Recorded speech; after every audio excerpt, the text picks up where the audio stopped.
नमस्कार, world news में आपका स्वागत है। तो जैसा कि आप जानते हैं कि फिलिस्तीन और इजराइल में लंबे वक्त से जंग छिड़ी हुई है। गजा को लेकर फिलिस्तीन और इजराइल के बीच लंबे संघर्ष के बाद आखिरकार युद्ध विराम समझौता हो गया है। लेकिन अब इस समझौते पर संकट के बादल मंडराने लगे हैं। अमेरिका के राष्ट्रपति डोनाल्ड ट्रंप के बयानों और फैसलों ने एक बार फिर दोनों देशों के बीच तनाव बढ़ा दिया है। ट्रंप की चेतावनी के बावजूद जॉर्डन और मिस्र ने अमेरिका के प्रस्ताव को मानने से साफ इनकार कर दिया है।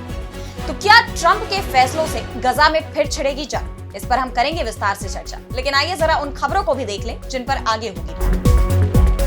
फ्रांस के बाद अमेरिका के दौरे पर हिंदुस्तान के प्रधानमंत्री मोदी, राष्ट्रपति ट्रंप से पीएम मोदी की मुलाकात पर दुनिया की नजरें। क्या ट्रंप के दबाव में है मोदी? फ्रांस में पीएम मोदी ने सीईओ फोरम को किया संबोधित। खत्म हो सकता है रूस यूक्रेन युद्ध। ट्रंप के बयान के बाद जेलेंस्की ने रूस के साथ शांति पर रखा प्रस्ताव। यूक्रेन रूस से क्षेत्रों की अदला बदली को तैयार। ट्रंप ने कहा था, यूक्रेन किसी दिन हो सकता है रूस। और चलते चलते में देखेंगे, हिंदुस्तान को झटका देने की तैयारी में बांग्लादेश। तीस्ता प्रोजेक्ट में चीन को शामिल कर सकता है बांग्लादेश। हिंदुस्तान की चिकन नेक तक बढ़ जाएगी चीन की पहुंच। तो अमेरिका के राष्ट्रपति डोनाल्ड ट्रंप गजा को लेकर लगातार एक के बाद एक बड़े बयान दे रहे हैं। ट्रंप का कहना है कि वो गजा का पुनर्निर्माण करना चाहते हैं और इसके लिए पूरे गजा को खाली कराना होगा। उन्होंने गजा के निवासियों को आसपास के देशों में, प्रमुख तौर पर जॉर्डन और मिस्र में बसाने का प्रस्ताव दिया था। लेकिन अरब देशों समेत तमाम दूसरे देशों ने उनके इस प्रस्ताव का विरोध किया, जिस पर ट्रंप ने उन्हें चेतावनी दी कि जो भी देश फिलिस्तीनियों को अपने यहाँ बसाने से इनकार करेंगे, उनको अमेरिका से मिलने वाली सारी मदद रोक दी जाएगी। लेकिन अब ट्रंप की इन धमकियों का किसी भी देश पर कोई असर होता नहीं दिख रहा। 11 फरवरी को अमेरिकी राष्ट्रपति ट्रंप से मुलाकात के बाद जॉर्डन के किंग अब्दुल्ला ने एक बार फिर उनके इस प्रस्ताव को खारिज कर दिया है।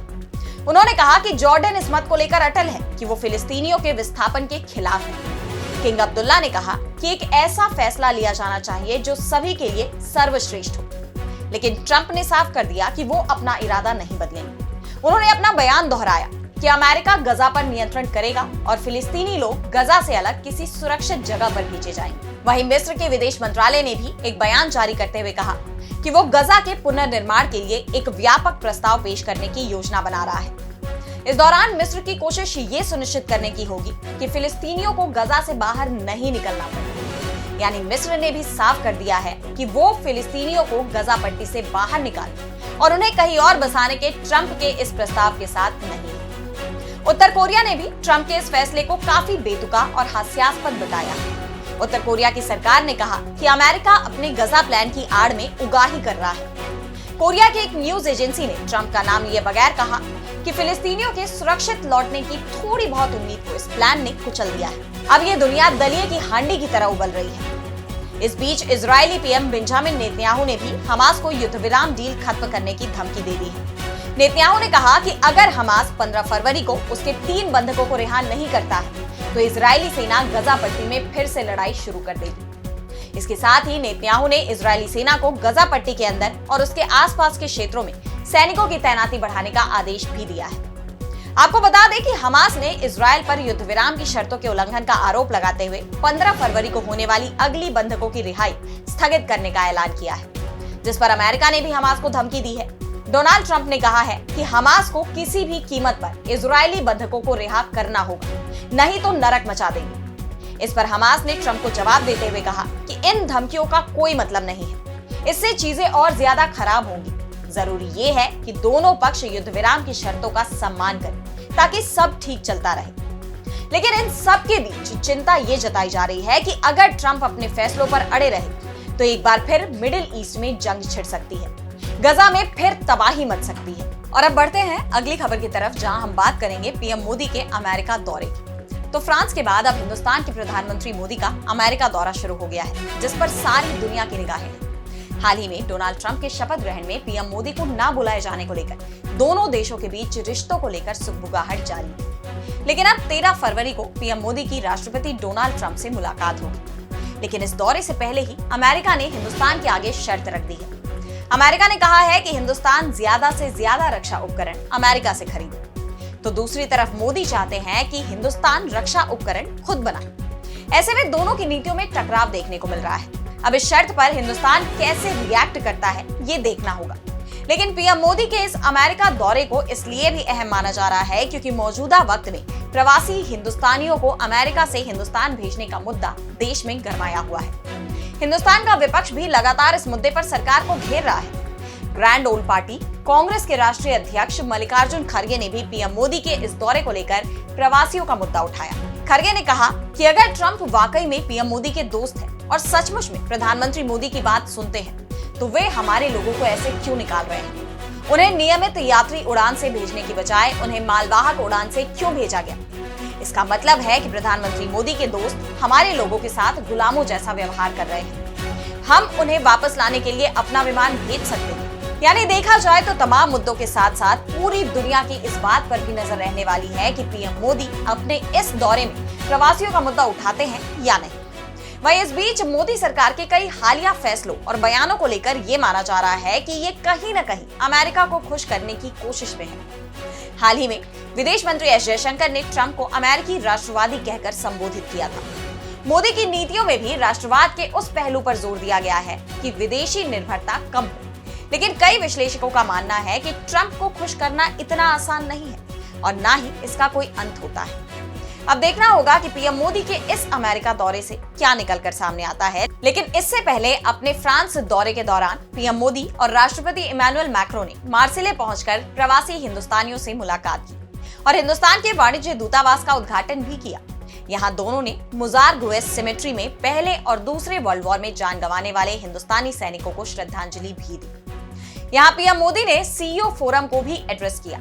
इसे लेकर एक्स पर एक पोस्ट में पीएम मोदी ने लिखा कि भारत फ्रांस सीईओ फोरम आर्थिक संबंधों को मजबूत करने और नवाचार को बढ़ावा देने में महत्वपूर्ण भूमिका निभाता है। दोनों देशों के व्यापारिक नेताओं को सहयोग करते हुए और प्रमुख क्षेत्रों में नए अवसर पैदा करते हुए देखना खुशी की बात है। ये विकास निवेश को बढ़ावा देता है और आने वाली पीढ़ियों के लिए बेहतर भविष्य सुनिश्चित करता है। अब देखना होगा कि फ्रांस दौरे के बाद पीएम मोदी के इस अमेरिकी दौरे से क्या निकलकर सामने आता है। और अब अगली खबर में बात होगी रूस यूक्रेन युद्ध की। तो रूस यूक्रेन के बीच 2022 में शुरू हुआ युद्ध अब थम सकता है। इस बात की उम्मीद इसलिए जताई जा रही है क्योंकि अब यूक्रेन की तरफ से शांति प्रस्ताव की पेशकश कर दी गई है। एक लंबे संघर्ष के बाद यूक्रेन के राष्ट्रपति वोलोदिमिर ज़ेलेंस्की अब अपने पांव पीछे खींचते नजर आ रहे हैं। उन्होंने कहा कि युद्ध रोकने के लिए रूस से क्षेत्रों की अदला बदली के लिए वो तैयार है। दरअसल अमेरिका की सत्ता में डोनाल्ड ट्रंप की वापसी के बाद से यूक्रेन को अमेरिका का सपोर्ट मिलना बंद हो गया है। ट्रंप लगातार रूस के समर्थन में बयान दे रहे हैं और ज़ेलेंस्की पर इस युद्ध को खत्म करने का दबाव बना रहे हैं। इस दबाव के बीच अब ज़ेलेंस्की ने कहा है कि रूस के साथ संभावित शांति वार्ता में हम व्लादिमीर पुतिन को वो क्षेत्र वापस देने की पेशकश करेंगे जिस पर यूक्रेन ने पिछले 6 महीने में और खासकर रूस के कुर्स्क क्षेत्र में कब्जा कर लिया था। उन्होंने ये भी कहा कि यूरोप अकेले यूक्रेन के युद्ध विराम की कोशिशों का बोझ नहीं उठा सकता। ये जरूरी है कि अमेरिका यूक्रेन को सुरक्षा की गारंटी दे। कुछ लोग कहते हैं कि यूरोप अमेरिका के बिना सुरक्षा गारंटी दे सकता है, लेकिन मैं ऐसा नहीं मान सकता हूँ। अमेरिका के बिना सुरक्षा गारंटी असली सुरक्षा की गारंटी नहीं हो सकती। दरअसल यूक्रेन को डर है कि कोई भी समझौता जिसमें नाटो की सदस्यता या शांति सेना की तैनाती जैसी सख्त सैन्य प्रतिबद्धताएं शामिल नहीं है, वो रूस को फिर से संगठित होने और नए हमले के लिए फिर से तैयार होने का समय ही देगा। ज़ेलेंस्की का ये बयान ऐसे वक्त पर आया है जब म्यूनिख सुरक्षा सम्मेलन में अमेरिकी उपराष्ट्रपति जेडी वैंस के साथ उनकी बैठक होने जा रही है। दरअसल हाल ही में डोनाल्ड ट्रंप ने एक इंटरव्यू के दौरान कहा था कि यूक्रेन किसी दिन रूसी हो सकता है। उनके इस बयान से हर तरफ हड़कंप मच गया क्योंकि जो यूक्रेन रूसी कब्जे के खिलाफ पिछले 3 साल से जंग लड़ रहा है और इसमें अब तक अमेरिका का सहयोग भी उसे मिलता रहा है। अब अमेरिका के ही राष्ट्रपति यूक्रेन को रूसी बता रहे हैं।